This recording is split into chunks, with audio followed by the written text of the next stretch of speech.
உனக்கு பிடிச்ச எல்லா இனிப்பு சாப்பிட தரணுமா? அந்த அறிவிப்பால் அன்ப தருவாளே, சின்ன அறிவிப்பும் இன்று சுடுவாளே.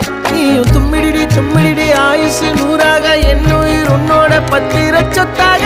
என் பார்வை உன்னோடு, உன் பொம்மை கண்ணோடு, பேசாமல் விண்ணோடு நாம் மிதந்து போவோம். காதாரா அடியாலும்